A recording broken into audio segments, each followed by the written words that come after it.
पहले जजेस खुद को निष्पक्ष और न्यूट्रल रखने के लिए किसी भी प्रकार के सार्वजनिक कार्यक्रम में सहभाग नहीं होते थे।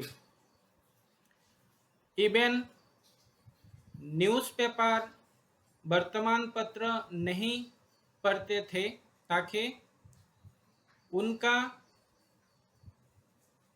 किसी भी प्रकार का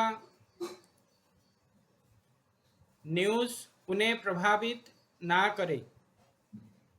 आज के ज़माने में जब भी कोई ऑर्डर जुडिशियल ऑफिसर्स पास करते हैं, उनका उद्देश्य रहता है किसी ना किसी पक्ष को संतुष्ट करना।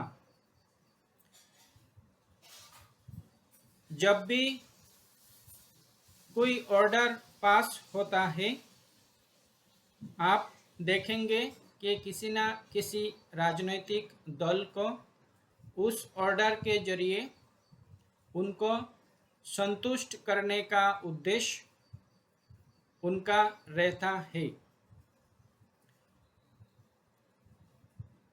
आजकल के जजेस ओपन रूप से सार्वजनिक कार्यक्रम में शामिल होना पसंद करते हैं।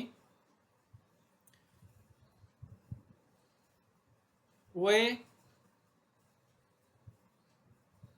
इस प्रकार के कार्यक्रम को सार्वजनिक रूप में साझा भी करना पसंद करते हैं। क्या इस प्रकार के जजेस किसी भी मैटर का निष्पक्ष सुनावनी करके ऑर्डर पास करने में सक्षम हो सकते हैं? ये हमें समझने का भाग है, विषय है। आजकल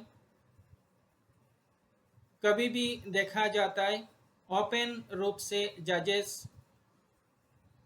सार्वजनिक कार्यक्रम में शामिल होते हैं और उस इवेंट्स को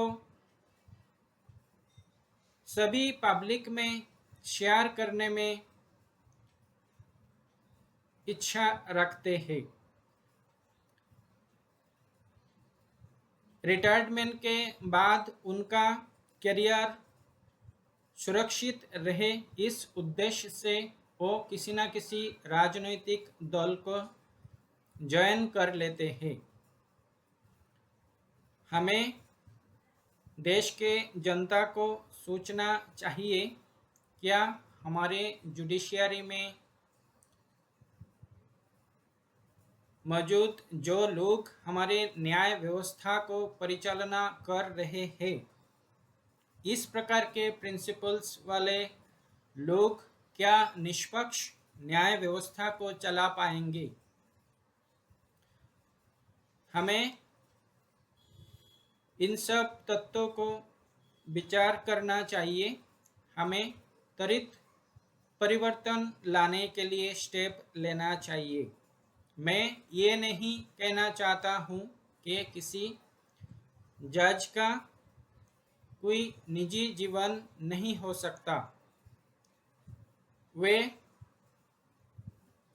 अपने निजी मौत नहीं जी सकते, परंतु जो निजी व्यक्तिगत जीवन है वो पब्लिश कैसे होता है, पब्लिक के सामने कैसे आता है, ये समझने का विषय है और उसका पीछे का कारण क्या है, ये समझने का विषय है।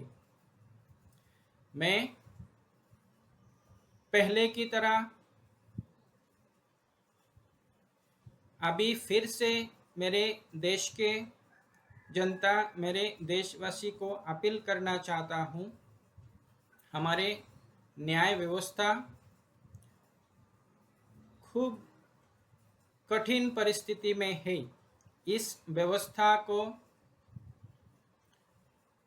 इस पूरी तरह सड़े हुए व्यवस्था को हमारे समाज से काट के बाहर निकाल के नए न्याय व्यवस्था का इम्प्लीमेंटेशन करना पड़ेगा।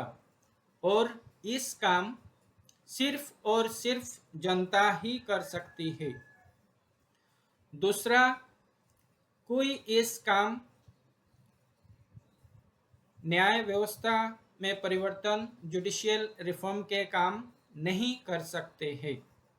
अतः मैं सभी नागरिकों से अपील करता हूँ, आप सब एक साथ आए, हमें हमारे न्याय व्यवस्था में परिवर्तन लाना है। जय हिंद।